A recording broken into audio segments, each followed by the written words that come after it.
Radio en esta oportunidad junto a nuestro querido Henry Cucalón. Es parte de la familia de WQ Radio, siempre presto a brindarnos tu opinión y tus criterios orientadores sobre temas de coyuntura política. Mi querido Henry, bienvenido.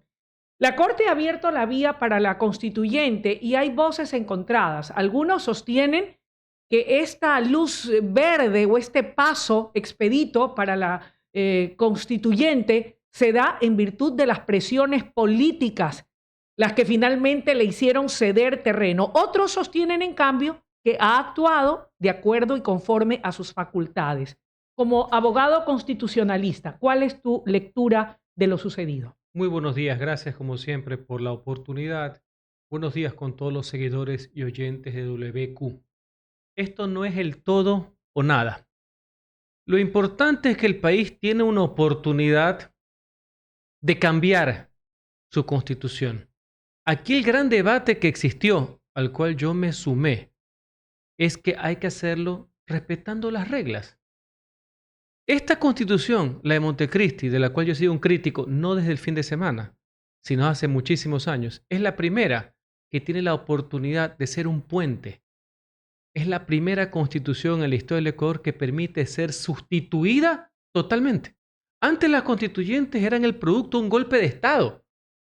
Veníamos de un régimen de facto, una dictadura civil o militar, a un nuevo gobierno y la constituyente era el paso intermedio. Hoy hay un mecanismo, sino que ese mecanismo lo que establece es que tienes que seguir ciertos procedimientos. Así como hay gente que está decepcionada porque han dado un dictamen para que haya constituyente, no veo el motivo por qué no lo hubiera hecho, más allá de las narrativas, de los relatos, de la búsqueda del enemigo ideal, de todo el amedrantamiento que les pusieron, casi ese linchamiento que les hicieron, populista, autocrático por todas luces. El presidente se sujetó a la misma constitución. Y aquí hay que hacer una reflexión, porque en esto estamos todos juntos. Esta va a ser la carta magna que nos cobije a todos. Es una declaración de principios, un estatuto del poder. Yo tengo una reflexión porque en los últimos meses, gracias a tu gentileza, he venido varias veces acá y he visto que hemos estado enredados entre voceros del gobierno, gente que hace opinión, enredados en las formas y no en el fondo. ¿Cuál es el fondo? ¿Para qué vamos a la constituyente? ¿Por qué queremos el cambio total? ¿Cuáles son los grandes temas? ¿Cuáles son las grandes causas que queremos cambiar? Porque desde mayo yo sí escucho, yo sí tengo memoria, como bastante sardina.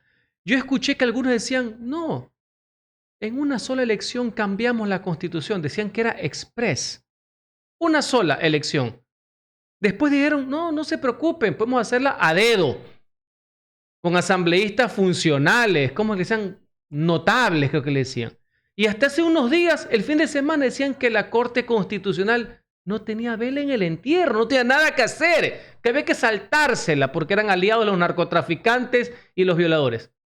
Hoy, mi querida Luisa, está claro que el procedimiento es 3 elecciones. Convocatoria a consulta, elección de constituyentes y referéndum aprobatorio. 3, no una. Está claro que se van a elegir 80 asambleístas, no a dedo, elegidos. Y está claro que la Corte asumió control de constitucionalidad y dictaminó. Es decir, no se la bypasearon. Pero no sé si fue un distractor esto de los buenos y los malos que nos hace perder tiempo y un desgaste absoluto. Ahora, absolutamente innecesario. ¿Podrá esta nueva constitución, dada la importancia que tiene y que es trascendental para el país, poder cambiar los problemas estructurales que tiene el Ecuador para poder avanzar y, entre otras cosas, por ejemplo, lograr liberar las áreas estratégicas, liberarnos de ese candado que permita la inversión extranjera, por ejemplo, entre otras cosas, liberarnos de este momento difícil que vive no solamente el Ecuador, sino la región, con un alto índice de violencia inédita en el país? ¿Podrá una nueva constitución devolvernos ese país que todos anhelamos? A ver, si queremos vender humo y decir que el día siguiente todo cambia, no va a pasar. Eso solo lo hacen los populistas y los autócratas. Eso es mentira. ¿Cuál es la realidad? Porque la Constitución es una declaración de principios. Hay gente que cree que la Constitución es un código penal. Están equivocados. Cuidado, van a reemplazar la Constitución correísta por la Constitución de la nada. Hay una equivocación fatal. Y te voy a poner un ejemplo. Yo veo, escucho, hay que eliminar las garantías. Bueno, las garantías jurisdiccionales existen para que los ciudadanos se defiendan de los abusos del Estado. Por si acaso, eso no puede ser eliminado. No solamente por la técnica jurídica, sino por la razón y el sentido común. Ahora bien, que esas garantías, que el habeas corpus, que las acciones de inconstitucionalidad, etcétera, han sido mal utilizadas por jueces y fiscales corruptos como Metástasis, como el caso de Purga, como Plaga y Pantalla. Eso es otro tema. Y eso hay que evitarlo, hay que luchar. ¿Y cómo se corrige eso en una nueva constitución? Es que cuidado, es que no es que se corrige. Tú vas a corregir una constitución que haya jueces y políticos y diputados corruptos. Por ahí no pasa. Insisto, cuidado, no sabemos a lo que vamos. Cojo la segunda parte. Tienes mucha razón, yo coincido. Tengo años y años y años, no varios tweets hacia atrás. El gran problema que tiene la constitución actual es su régimen orgánico, el de la estructura del Estado. Es un desastre. Entre otras cosas porque es una camisa de fuerza. Entre otras cosas porque comete el error de diseño de ideologizar una constitución.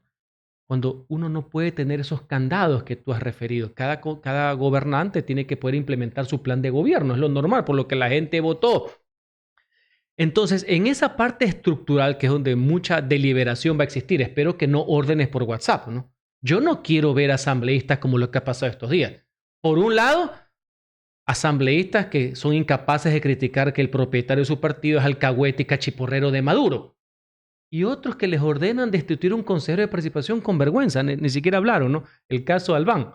Sin fundamento alguno, sin razón alguna. El juicio imposible, jamás incumplió nada. Su única infracción fue ser deliberante y no obediente. Pero les ordenaron, pues, censurarlos porque era incómodo al poder. ¿Esos asambleístas queremos? ¿Ese es el tema de fondo o eso es lo que queremos cambiar? ¿Cuál debe ser el perfil entonces de esos asambleístas de la constituyente? Déjame terminar un poco la idea. Obvio, no puede haber esta cantaleta en los sectores estratégicos. Esto de los monopolios que impiden que haya inversión privada, nacional y extranjera en sectores como, por ejemplo, la energía, tan necesaria. Necesitamos un Estado que regule, no que estrangule al privado. Hay que decirle adiós finalmente al Consejo de Participación Ciudadana. Hay que cambiar el Consejo de la Judicatura. Hay que darle independencia a la Fiscalía. Hay que transformar el órgano legislativo. Pero no como le escuché a un diputado oficialista, hay que cambiarle el nombre a Congreso. A mí también me gusta el nombre de Congreso. No se puede llamar Congreso, Cámara. Es insignificante. Vamos a reducir. No. El órgano legislativo debe tener 2 cámaras. Doble control entre ellos. Nuevos mecanismos para elección de asambleístas. Debe haber elección intermedia de asambleístas. Hay algunas cosas de por medio, no solamente cambiarle el nombre. Ese es el mecanismo a lo que va el gobierno, ¿no? Cambiarle el membrete correísta a otro. No hay mucha profundidad porque hasta ahora no sé si has escuchado. No hay nada de fondo desde hace meses que nos tienen entreteniendo este tema. Y a mí mi preocupación es que se pierda oportunidades. ¿Sabes qué se ve en una constituyente? ¿Cuál es el modelo de Estado que queremos? ¿Queremos seguir siendo unitarios o a lo mejor federales con sustento, ¿no? ¿Cuál es el modelo territorial? ¿Cuáles son las competencias de los niveles de gobierno? Lo que estamos viendo al día de hoy. Olvídense de los nombres, yo voy a los conceptos. No sé si te suena conocida esa frase. ¿Cómo puede ser posible que un municipio tenga que estar pidiendo permiso a un ministerio para poder hacer una obra? Eso en nuestra época hubiera sido impensable, valga la aclaración. Jamás nosotros lo permitimos cuando estuvimos en el municipio de Guayaquil. Solo por arrebatos y rabietas por ahí. Entonces hay que ver niveles de competencia, niveles de ingresos tributarios. La constituyente tiene que ver que los tributos que se generan se queden en la localidad y en la provincia, solo el impuesto a la renta del gobierno central.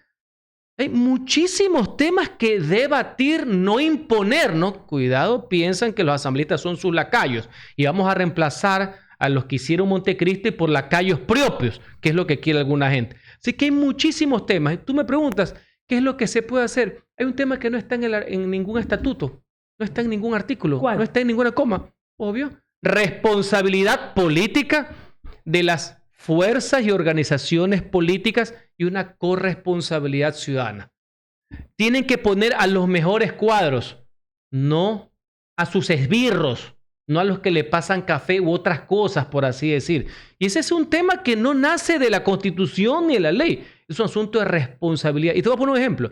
En las dos últimas constituyentes, los partidos políticos enviaron a sus mejores cuadros, más allá que no estemos de acuerdo. En el 97, la Democracia Cristiana puso a Osvaldo Hurtado, Alexandra Vela. El Partido Social Cristiano puso a Marcelo Santos, puso a César Ron. La izquierda puso a Enrique Ayala. Pachacuti puso a Julio César Trujillo. Por los independientes fue Ricardo Noboa. En la del 2008, que no me gustó, pero lo que era el correísmo al principio, antes de las peleas, y más allá que nunca he pensado como él, estuvo Alberto Acosta Espinosa, pues no. Y en la derecha estuvo Pablo Lucio Paredes, estuvo León Roldós, ex vicepresidente de la República, Mae Montaño. Hubieron algunos cuadros, pues, ¿no? ¿O tú quieres que se repita el adefesio que tenemos hoy día? De las últimas asambleas, ¿no? De las últimas asambleas. En el correísmo hay un señor que está acusado de violación de menores. Hasta hace poco era el garrotero del correísmo. Y del otro lado, pues, hay unos que no saben si citar a Rousseau o no sé quién. Que son es de vergüenza por los que están del otro lado. ¿Qué es lo que queremos?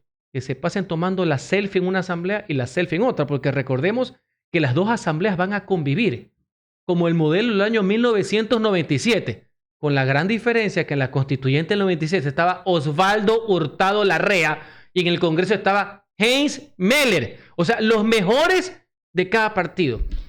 ¿Tú crees que eso es un tema de artículo de la estatuto? No, ¿De las comas? En lo absoluto. ¿O quieres mandar a los que están ahí en purga? ¿A quién van a mandar los líderes políticos? Creo y estoy convencida de que hoy más que nunca se necesita efectivamente enviar a los mejores cuadros. De allí que al antecesor, a quien entrevistaba, quien conoces perfectamente, Daniel Arboleda. Joven, muy preparado. Yo, sí, además siente él una profunda admiración por ti, por tu trabajo, por tu valía. Yo le preguntaba si él comulgaba con la necesidad de que no solamente esté en esa asamblea constituyente la presencia de jóvenes capaces, como él, por ejemplo, y que sea esa combinación perfecta con la sabiduría y la experiencia y el conocimiento que dan los años y la preparación, que me parece vital. Yo creo que esa combinación es la ideal. El hambre que tiene la juventud de representar unos ideales y también la experiencia. Y en eso quiero resaltar algo. La astucia vale, pero la experiencia siempre se sobrepone. Así que es válido eso de ahí. Y ojo, va a existir mucha deliberación, porque apartando intereses inconfesables que tiene el sector del correísmo, que hoy tiene votos, aunque a mí no me guste, pero esa es la realidad, la izquierda tiene algunos conceptos que defender. Y hay que poner exponentes de muchísima altura. Te voy a poner un ejemplo, así como he sido crítico de algunas cosas que ha presentado el gobierno. Creo que en el estatuto el presidente recoge algo muy interesante. Muy aparte, pues, de los considerandos que la Corte se los mandó a volar. Una vez más, el equipo que tiene es de salir llorando. Puso algo interesante, que para la toma de decisiones en temas de fondo, orgánicos, de economía, de derechos de participación, sea una mayoría calificada de 2/3 partes la votación. Mucha gente lo ha visto como un obstáculo, como un problema, no van a llegar. A mí me parece muy bien.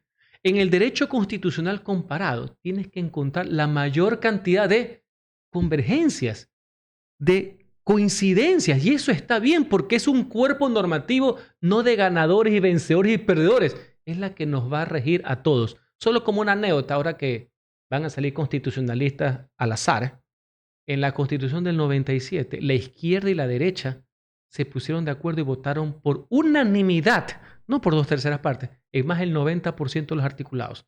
Eso es importante, eso se necesita así, ¿ves? Mucho performance, ¿no?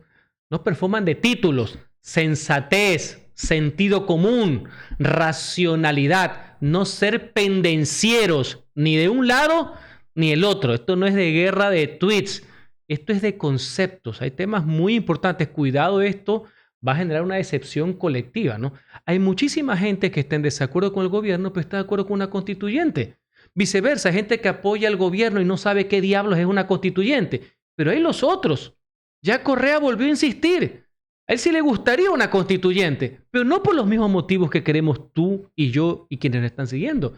Él sí quiere los plenos poderes. Quiere plenos poderes para desestabilizar, para destituir funcionarios, como la Corte Constitucional. Qué coincidencia. ¿Quién también le escuchaste que quiera destituir a la Corte?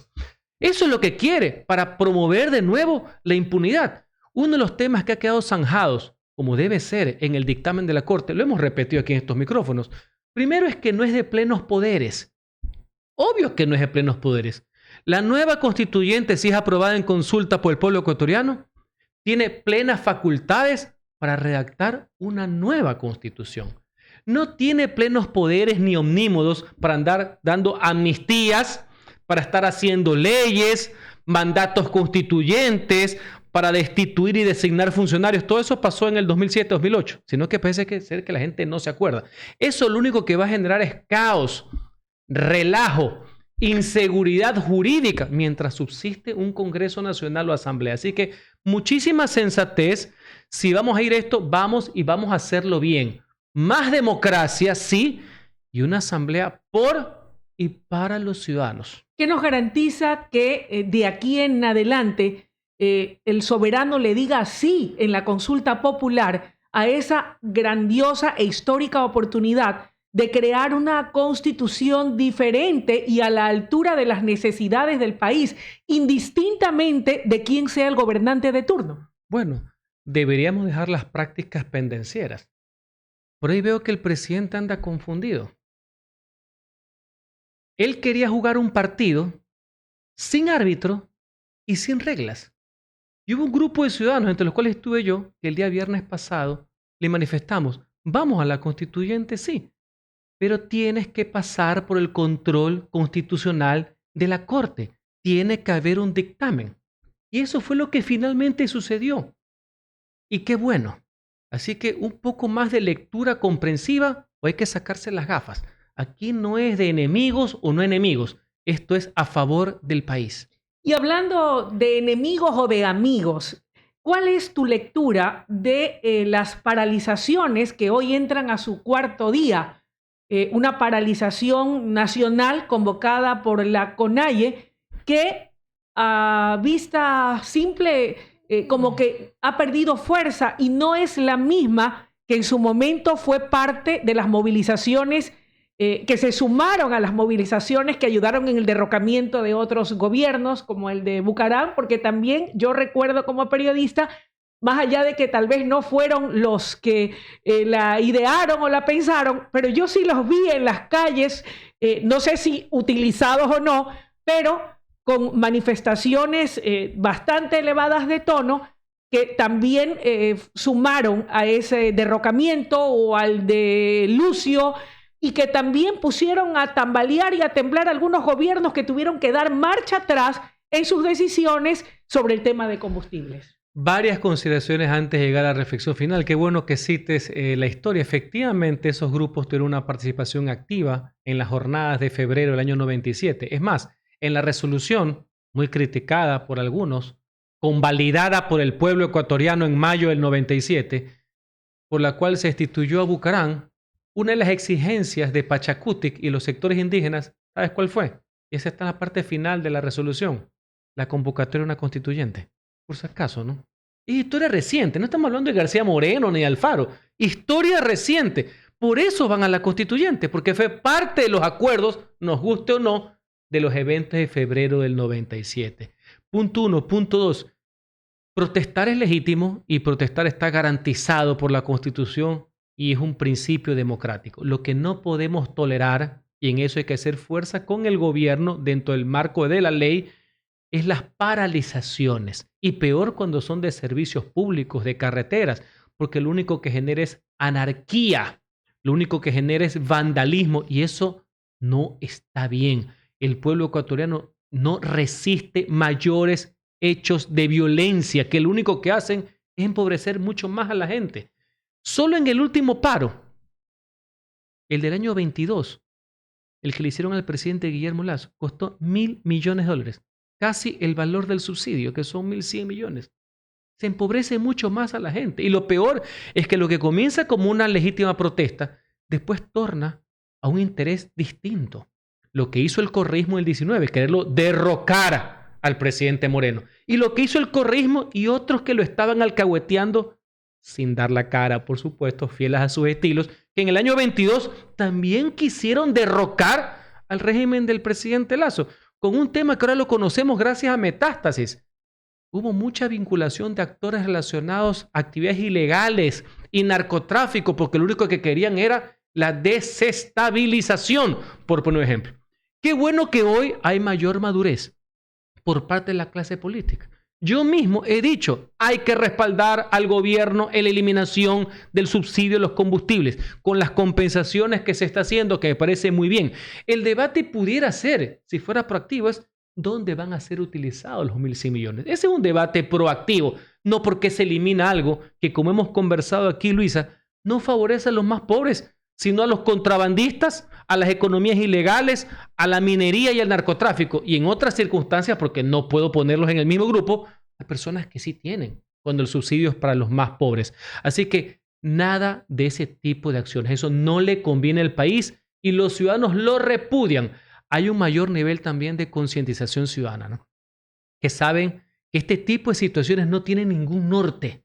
Y eso sin perjuicio de quién sea el presidente. Y qué bueno que ahora le toque al presidente Noboa que no viva las experiencias del presidente Moreno, del presidente Lasso. Debemos ser un solo puño. Habría que preguntarse de qué lado estuvieron los que ahorita están en el gobierno cuando fueron diputados y otras funciones en el año 22. Porque ahora veo que la película la tienen clara. Nosotros siempre la hemos tenido clara. ¿Qué pasó en la CONAIE? ¿Cómo es que de ser una organización que representa a la Confederación de Nacionalidades Indígenas del Ecuador, fuerte, robusta, decidida, que su voz era muy respetada, más allá de que a lo mejor muchos sectores políticos o sociales no hayan comulgado con sus ideologías, con su visión de país, pero era una voz que tenía respeto? ¿Qué pasó en el transcurso del camino? ¿Cómo es que hemos llegado a este punto? Yo quisiera separar las instituciones de quienes momentáneamente ejercen su representación. La CONAIE que tú citas y que yo me acuerdo es la de 1990, donde existió un levantamiento en la época del presidente Borja, pero yo en ningún momento vi que se destruyeron ciudades ni se destruyó la capital de la República. ¿Por qué no puedes hacer una protesta democrática como la que sucedió hace pocos días en la ciudad de Cuenca? Pacífica, ordenada, altiva, defendiendo una causa, en este caso el tema del agua y el permiso concedido para la explotación en Loma Larga, contrario a un pronunciamiento en consulta popular. ¿Viste que se quebró un vidrio? No. No. Esa es la diferencia. Ciertos liderazgos, porque no quiero poner que es la institución, ciertos liderazgos entre los cuales estaba el señor Issa, que escribió un libro, si es que lo escribió él, que decía que era el comunismo indoamericano y la barbarie. Esas eran las opciones que nos proponía. No, yo me resisto a eso. En democracia eso no cabe. Hay que respetar las diferencias, pero sobre todo se impone el orden y la paz social. Eso es sustancial para poder salir adelante, sin perjuicio de quién sea el gobernante. Si alteras ese contrato social, esa paz que nos mantiene entre todos, que es la razón de ser del Estado. El Estado existe para que no nos matemos entre los unos y los otros. Si no estuviéramos pues en la horda primitiva, no conviene. Porque hoy el Ecuador en esos temas necesita estabilidad política, que la representa, con diferencias existentes, la representa el presidente de la República. ¿O quieren hacerle el juego del relajo mientras tienes al crimen organizado del otro lado? No, eso no es correcto. Hacia allá iba mi pregunta. ¿Quiénes son los que están realmente infiltrados o detrás de estas movilizaciones que recientemente quemaron un cuartel de policía, un carro de la policía, que ha tenido que poner vallas en todo ese contorno? De un engaño y de una práctica demagógica, que es hacerle creer a un sector de la población de que ese subsidio los va a afectar, cuando ya sabemos que afecta a los bolsillos de las economías criminales. Primero parten de esa confusión, por así decir. De ahí se suman ciertos infiltrados que lo único que les interesa es cautizar todo. Y cuando esto va subiendo de volumen, que gracias a Dios no ha subido hasta el momento y esperamos que no pase, ya se suman los que quieren derrocar a los gobiernos, como pasó con Moreno y con el presidente Lasso, que esperemos tampoco se repita. Esos son los agazapados, los que actúan con mano ajena, los que quieren que aquí solo reine, digamos, el relajo para ver cómo pescan a río revuelto. Eso Nunca más. ¿Hay dirigentes, en todo caso, que serían los responsables de que la CONAIE haya venido de caída y en picada? Hay dirigentes que no han estado a la altura de la responsabilidad histórica. Debes protestar y debes proponer cuál es la propuesta alrededor de esto. ¿Cómo se van a utilizar esos 1.100 millones? Yo te pongo un ejemplo. Lo que no puede estar en discusión, y creo que el gobierno está en eso y me parece bien. Aquí, en todas partes del mundo, el transporte público es subsidiado, por si acaso. Entonces, ahí se tiene que mantener. Entonces, la discusión, el debate, el reclamo debe estar en dónde van a ser utilizados los recursos. No hay que llevarlo al axioma de que solamente baja los 1.100 millones solamente para bajar el déficit fiscal. Es importante bajar el déficit fiscal, por supuesto. Pero yo no le veo nada malo que esa plata sea bien utilizada en labores de protección social y subsidio a quienes más necesitan. Reitero, en todas partes del mundo, el transporte público, no el transporte de carga pesada comercial. Ese no. Eso es otra cosa. Esa es otra cosa, porque ese no tiene tarifa. Eso no tiene tarifa fija. Eso se regula bajo el mercado, la oferta y la demanda. En cambio, el transporte público sí lo utilizan personas de escasos recursos de clase media. A las ciudades les interesa que haya ese transporte masivo por temas inclusive de tránsito y porque tienen una tarifa que está arreglada. Si tú le pones una tarifa arreglada, evidentemente tienes que darle una compensación. Pero eso se hace con diálogo. Pero el no por el no, una vez más, la teoría del todo o nada, o me quitas el subsidio o destruyo todo, o te caes. No, es que esa simpleza no puede ser tolerada por el pueblo ecuatoriano. Volviendo al tema de la constituyente y un poco para ir cerrando la entrevista, Henry, ¿cuál será el gran desafío de las organizaciones políticas que quieran ser parte de la construcción o de la elaboración de una nueva constitución, más allá de que no estén de acuerdo, pero que no se quieran quedar fuera?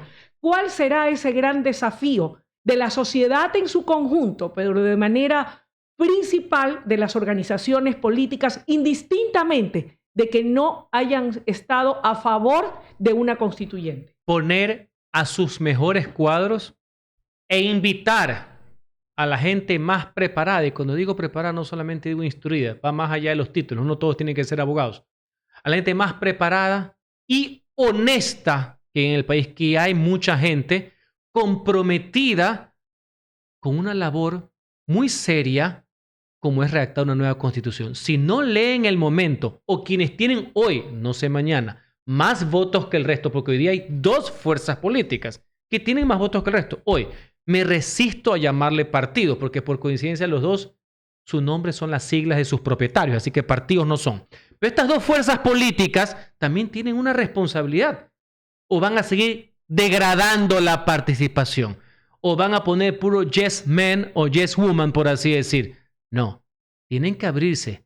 Yo entiendo que los caudillos desconfían hasta de su propia sombra, por así decir, pero el país está por encima de esos desvaríos. ¿Te gustaría ser parte de esa asamblea constituyente y ayudar a la redacción de esa constitución? Lo he dicho a lo largo de estas 2 semanas que permanentemente he dado mi opinión. Yo quisiera aportar, no puedo ser ajeno a esos cambios, porque ahí hay causas, temas y luchas políticas de muchísimos años y también académicas, por así decir. Así que yo voy a aportar. Candidaturas o no, no es el momento, pero yo tengo que aportar activamente, tengo que participar como abogado, como académico, como ciudadano, por mi experiencia. Por esas causas, cuidado, ese tema se va de las manos, ¿no? Necesitamos encauzarlo. Gracias, mi querido Henry. Gracias por tu presencia esta mañana aquí en el Noticiero Nacional, aportando con tus valiosas opiniones y comentarios. Son las 9:00 con 1 minuto. Era la intervención del abogado constitucionalista Henry Cucalón. Vamos a una breve pausa y enseguida volvemos con más en el Noticiero Nacional de WQ Radio.